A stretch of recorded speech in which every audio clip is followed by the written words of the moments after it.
প্রথমে তো উত্তর ত্রিপুরাবাসীকে ধন্যবাদ জানাই, কারণ আমাদের রাজ্যের মাননীয় মুখ্যমন্ত্রী নেশা বিরোধী যে একটা অভিযানে ডাক দিয়েছিলেন ত্রিপুরাকে নেশামুক্ত করার জন্য, সেই অভিযানে আমরা উত্তর ত্রিপুরার জনগণ এবং পুলিশ আমরা সবাই কাজ করছি। আপনারা কাজ করছেন, ভালো ভালো নিউজ আপনারা করছেন।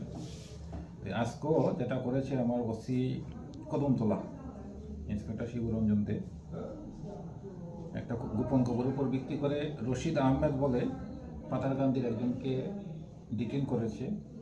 ওনার কাছ থেকে 437 গ্রাম হিরোইন পাওয়া গেছে। আরও কয়েকজন ছিল, তারা পালিয়ে যায়। আমরা একটা কেস নিয়েছি কদমতলা থানাতে এনডিপিএস অ্যাক্টে।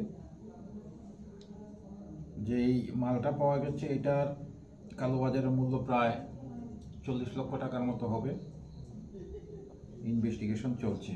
আর দ্বিতীয় প্রশ্ন যেটা বলছিলেন আপনি, যে এত কিছু ধরা পড়ছে তারপরে এগুলি চলছে, আসলে এই বিজনেসের মধ্যে লভ্যাংশ যেটা সেটা হলো খুব বেশি, আর এখন কনজিউমারও খুব বেশি হয়ে গেছে।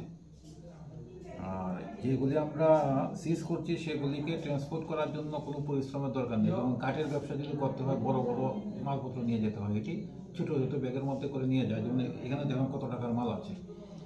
তো যেহেতু একটা গোপনে সেই ব্যবসাটা করা যায়, আর কেউ যদি খায় সেও ধরা পড়ে না, তার জন্য এটা ব্যবসাটা বাড়ছে। আমরা যতই চেষ্টা করি, ওনারাও চেষ্টা করছে সেই ব্যবসা চালিয়ে যাওয়ার জন্য।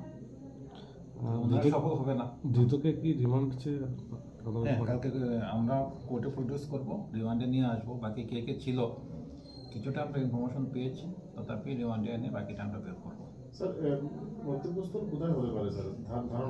ইনিশিয়ালি যেটা বলেছে যে আগরতলাতে যাওয়ার কথা ছিল, পাতারকান্দির থেকে এসেছে, আগরতলাতে যাওয়ার। আটক করা হয়েছে কোথায় স্যার? এখানে যে কদমতলাতে হাপাইটিলা বলে একটা জায়গা আছে, সেখান থেকে আটক করা হয়েছে।